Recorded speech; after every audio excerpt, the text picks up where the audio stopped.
Fulham 0, Manchester United 1. Just like last season when United won 3 points at Craven Cottage in stoppage time, they do it again. This time, Bruno Fernandes with the late winner to leave Rob Dawson and Janus Michallik having to reassess their thoughts on the game. Let's start at Craven Cottage. Rob, I'm sure your report was pretty close to being finalised prior to Captain Fantastic scoring the winning goal. Was it a full rewrite, or has the narrative just changed slightly from what you thought it would be with that late winner? Yeah, I mean, obviously the headline is going to be that United won the game. They've won a game that was really must win, and ultimately that is the most important thing. The questions will be asked afterwards about the performance, about whether they deserve to win. They're probably questions for another day. I think that because United have had such a bad week with those back-to-back 3-0 defeats, the only thing they had to do today was win. They've done that. It was scrappy and it was narrow, but they've done it. It's 3 vital points. The last time, Janus, that there was a goalless draw in this fixture was nearly 100 years ago, which was the last time I think that those seats behind Rob actually saw some varnish. The captain scored, Bruno Fernandes. A lot of people have been critical of his captaincy. Has he silenced the doubters with that? For a second, I mean, he was quite bad. I mean, if you watched, I mean, his passing was awful. I mean, even on that goal, I mean, by the way, it was, it was a comedy of errors, really. Because when you look at that and you look at Tim Ream hitting the ball into, I don't know, Anthony Robinson, and Pahinha a couple of times didn't clear it right, and then Bruno Fernandes, the pass to McTominay, I think it was McTominay, it was neck high, and somehow he came back and Leno needs to save that. So no, I think, I mean, look, this is important, and they've killed the narrative a little bit for those that accuse us of piling on, because when a big team loses, it's of course always good for us. It seems that way. I'm not going to go that route, but I mean, I think it's irresponsible also for us to say that this was good. I mean, this was painful to watch. Again, I mean, I hardly saw any response. It didn't seem to me that the energy was there. It didn't seem to me a team that wanted to play for their fans and right the wrongs in any way. But at the end of the day, the 3 points do come, because you never know when the momentum is going to start or restart, however you want to say it. But I mean, if he doesn't score that goal, again, one of the first people we talk about is Bruno Fernandes, because to me, that doesn't hide the fact that he's in an awful form. Rob, when you get a late goal, not only the writers hate it because it's a rewrite, but as Janus quite rightly said, it changes the narrative. I think this changes the narrative more than most, because it's Manchester United. They're up to 6th, albeit they've played a game more, but they're 19 goals worse off than Newcastle below them, who've played a game less. It wasn't great. That first half, honestly, it would have put insomniacs to sleep. However, they needed to kickstart their season somehow. They've got games coming up against Copenhagen, against Luton, against other teams. You would think, Everton, I think as well, that they are favoured to beat. So today was all about, no matter how, just getting 3 points despite the way that the game went. I think so. I mean, Erik ten Hag in his press conference yesterday said that it wasn't a must-win game. It wasn't that vital, but it probably was. There are serious questions now being asked about Ten Hag's position at Old Trafford for the first time. Really serious debate about whether he should still be the manager there.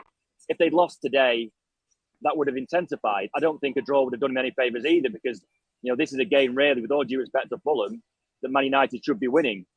Again, there are going to be questions about the performance.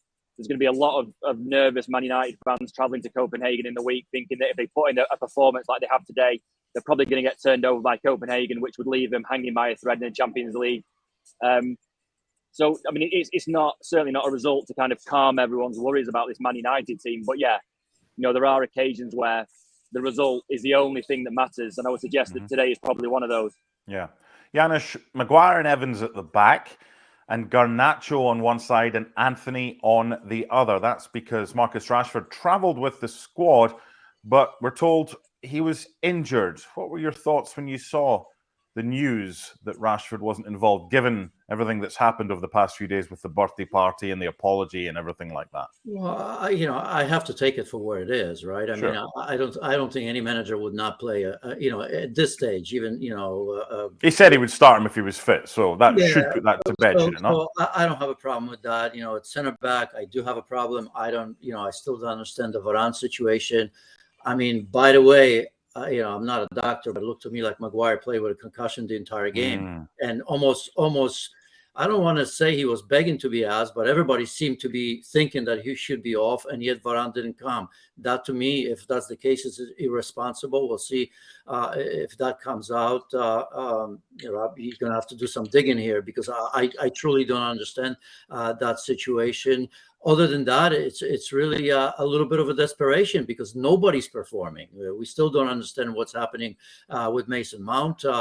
It seems like they've bought a player that they have no place for, because if you want to play Eriksen, and if you want to play in particular Bruno Fernandes, then it kind of makes sense that he doesn't fit in. But then why spend so much money to play him there? The idea of Christian Eriksen as a protector of the one of the weakest back four we've seen in a long time, it's kind of laughable, right? And we saw that today in transition against a Fulham team that themselves weren't at their best. I'm not sure if they're ever going to get a chance to beat Manchester United. They couldn't beat this team, really, and we know that the record recently hasn't been good. So yeah, it's hard. But having said all of that, I do think that there's going to be a moment of stability. The question is going to be how many points by then will Manchester United lose? But the stability is going to come with the quality and leadership of Luke Shaw and Lisandro Martinez. When those two come back, I think you're going to settle that. Wan-Bissaka is good enough to play there. We saw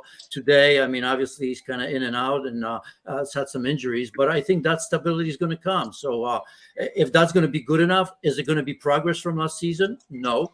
No matter what happens, there's going to be a moment, 2 or 3 wins on the trot, and they're going to be there or thereabout. But, I mean, even if they finish fourth somehow, the progress we saw from last year, that's not going to be progress, right? Well, if they finish fourth, I'm sure they'll look back on this result and think, wow, that was a big 3 points. I want to talk about the disallowed goal. It was scored in the 9th minute. It was nearly 4 minutes later that we found out it wouldn't count. Janus, I'll get your take in just a second on the actual play itself and the decision. But Rob, when you're in the stadium, as you were today, nearly a 4-minute delay, 3.5 minutes before we got the decision after the ball ended up in the back of the net through McTominay, what's the communication like to the supporters? And what do you find yourself doing until the subjective offside, that's why it was disallowed, was announced to the crowd? Yeah, I mean, with this one, I can understand United's frustration with it. I mean, by the letter of the rule book, it's the right decision. So we have to point that out. But you're right. I'm in a privileged position. I'm sat in the press box now. I've got a monitor right in front of me. So I was aware of the review. I saw the images that they were looking at, what they were checking. Obviously, the supporters in the stadium don't have that. So for 4 minutes, the Man United fans think that they've scored a perfectly good goal. They can't really understand what the check is about, why they're checking it, why it's taking so long, and the frustration in the stadium grows. And it was a similar situation that we had in the Manchester derby, where there's a penalty incident. The game carries on for a good couple of minutes, and then the game is brought back for Højlund's foul on Rodri. Again, the fans in the stadium have got no idea why the game is being stopped. They can't see any of the images that we can see in the press box or you can see at home on television.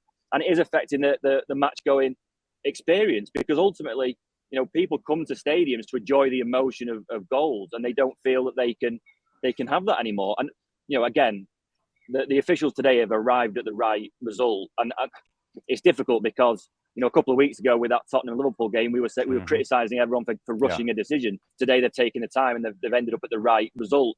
My issue with this whole thing is it affects the atmosphere in the stadium. The match-going fan is completely in the dark about any of this, and that can't be a good thing.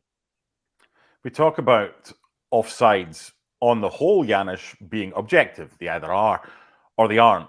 But there's also a subjective offside. And I read a few comments saying, why is the referee going to the monitor? The situation in the Premier League is that it's up to the referee to make the final decision.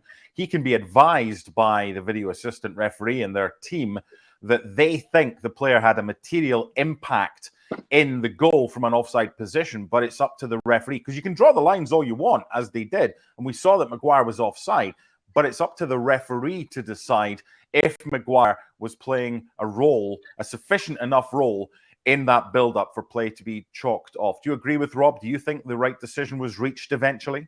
Absolutely, I had zero problems with that. Yep. I would almost say that I had zero problem that it took three and a half minutes, in a way that, it was a difficult decision, and that takes a little bit of time, because at first you look if Garnacho's offside, some of the other things, and then I didn't see it immediately where the issue was. I just think I'm with Rob, because they'll probably tell us some convoluted reason why defense couldn't see it on the big screen. What are we protecting there, right? I mean, by the time, if defense were looking at the screen, they wouldn't even know it took 3.5 minutes, right? I mean, to me, I didn't know it took that long, because I was trying to figure out what it was. So fair play, and it's going to get quicker. We know it now, so there's a step forward, at least, because we're hearing from the commentators right away, because they're getting it in their ear in terms of what is being looked at. So that was fairly quick for us to find out what it may be. And then, of course, if you ask the referee to go and have a look for himself, that's going to take additional time. It's not ideal, but I'd rather have it this way. And I'm hoping that the next step, Mark, is that defense are going to be able to look at that as quickly as we were able to look at it on TV, because I can't think of one reason why that wouldn't be shown on the big screen. Yeah, I read a tweet by Henry Winter from the Times saying that the introduction of semi-automated offside would help and everything like that. Yes, it would, but it wouldn't have done or made any difference in this case. The right decision was reached. Could it have been a little bit quicker? Perhaps, but there are certain people in this world that wake up wanting to be annoyed and wanting to be angry and wanting to claim that decisions take too long or decisions are made too quickly. So that one is for them. 63rd minute, Rob. Janus and I are watching on TV, and we see Anthony being replaced. It sounded to me there were one or two grumbles of boos and frustration from the United fans as Anthony went off. Was that just the TV, or did you hear anything from the United fans when Anthony was replaced after once again doing very little? Yeah, there were a few grumbles and moans from the United end. I don't think they were that disappointed to see Anthony go off. You're right that he did very little for the hour he was on the pitch. You could have probably argued that he deserved to come off at half time. I think there was some expectation in the press box, certainly after Ten Hag has made quite a lot of half time substitutions recently, that Anthony might not come back out for the second half. I'm not sure that he deserved to, really, and certainly didn't do anything in the next 15 minutes to warrant him staying on the pitch. Really, Anthony is starting to split a lot of Man United fans now, and some see it as a huge failure of United's recruitment, that you've got a guy who they spent £85 million on 18 months ago, who hasn't done anything to justify that price tag. We're led to believe that at one stage during that summer, Ajax wanted about £40 million for him. United end up overpaying massively. I think there was some kind of delayed judgment on him, because they thought that Ten Hag's worked with him before at Ajax. There must be a very good reason why Ten Hag wants him so badly here. But United fans haven't really seen it. And then you hear this message from the club saying that, transfer budgets are squeezed. We've got FFP problems, and that's why we can't spend more in the summer. And then United fans point at Anthony and say, well, why have you spent 85 million on this guy who's not performing? I mean, these are all valid questions. And it points at, what Man United fans think is the biggest failure at this club. The reason why the club is in this mess is because they haven't spent the money available well. And you've got a player, Anthony, at the moment, who is a poster boy for that. Yeah, finish up, Janus, on that topic that Rob's just mentioned about spending the money but not spending it well. Mason Mount, money spent on him. He doesn't get a start. He comes on. Højlund hasn't scored yet. Yes, he's young. If you're spending that money, people expect immediate impact. We haven't had that from Anthony. We've not had that from Mason Mount. We've not had that from Højlund. And you've got Maguire and Evans playing it as a centre-backs and Dalot, a right-back, playing at left-back after Lindelof did in midfield. It just seems a bit of a mess. couple different things, and as much as I'm frustrating with Anthony, I mean, there's been absolutely nothing from him. I've been duped as well, and I bet you, if you're honest with yourself, 90% of people were duped, because we all do remember how great he was playing in Champions League. Those that watch Eredivisie, he was sensational. I mean, who are we to say? Back then, I remember when it took place. Maybe you say overpaid. But for the most part, I mean, it was a player that was very, very impressive. I think Mason Mount may be a bit bigger disappointment because he understands the leagues. He knows the league. He was brought in, and he, for one reason and another, although I mean, he hasn't been there as long as this season, it hasn't happened to him. It's not that I think that Anthony all of a sudden is going to be the sort of player that's going to wow everybody, but I get it a little bit. I think, with some of the issues he's had off the pitch, I mean, that's not easy to play when you have that in the back of your head. And by the way, I'm not excusing anything, but I mean, I think they got to think maybe a little bit deeper and a little bit bigger, because it seems to me that he's not right. I look at his body language. I mean, he's not a player that, if you just throw every second, third, or fourth game out there, all of a sudden he's going to click for you. So yeah, there's a bigger issue.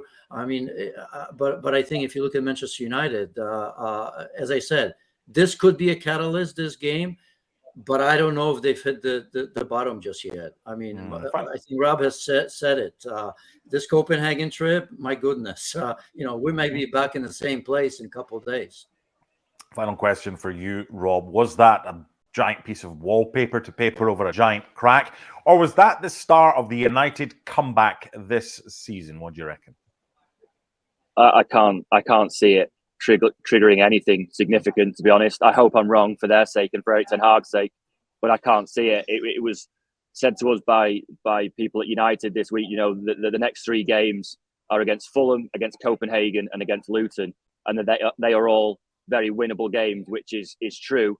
But there are also games that could possibly expose just how bad this Man United team are. And I think, bar a moment of quality from Bruno Fernandes right at the end today, that we would probably be talking about that. I've got no faith that they're going to go to Copenhagen and put in a proper performance and win that game. Should they be beating Luton at Old Trafford? Of course. But they should also be beating Brentford comfortably. They also should be beating Crystal Palace comfortably. They should be beating Newcastle's reserves at home comfortably. And none of that's happened. So there's no trust there. There's no trust there from the fans. The fans aren't going to trust that they're going to turn up at Copenhagen and play well. They're not going to trust that they're going to turn up and play against Luton and play well. At the moment, United are surviving on these kind of random moments, whether it's a 25-yard stunner or a Nana penalty save in stoppage time, or a catalogue of errors goal at the end of a game against Fulham. United are surviving on that at the moment, and it's just not sustainable. Teams are too good. Other teams are going to find them out, and they're going to lose games. And I agree with Janus that I'm not sure that we've hit the bottom with United yet. Yeah, not only that, but I mean, look at this. You said moment of quality. I think I understand. I don't want to pick on you, but I mean, that wasn't any quality. It was a lot of luck involved. It wasn't great shots. Should have been saved, as I mentioned. The clearances should have been cleared. It was almost an own goal from Fulham. Let's be honest here. I look at Højlund, a young player that doesn't have a history, obviously being a great goal scorer. He should be learning from a great center forward right now at this stage. 0 cross. I don't know what the final statistics were. I looked in the first half and a little bit in the second half. I mean, Anthony 0 crosses. On the other side, Garnacho 0. That maybe he had a 1 cross but didn't connect.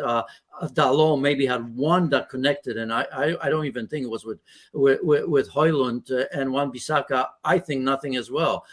You can't function like this and hope that this is going to be getting much better. Not to mention the midfield and the issues that they have right now, because you don't really even know who are your best 2 or 3 midfielders. And of course, I'll give Bruno Fernandes benefit of the doubt because he does have that quality. After that, you really don't know. So you'd be hard pressed to say, as much as we said that this may have been a catalyst, but catalyst to what? That is the big question. Is that a catalyst to Manchester United getting back to their best? It's far from it. So dark clouds, I still think. Okay, it's a wait and see. My thanks to Janus and to Rob at Craven Cottage. A 67th career goal for Manchester United from Bruno Fernandes. It could be one of the most important that he has scored. The captain leads by example as United, for the second year in a row, leave it late to win by 1 goal at Craven Cottage.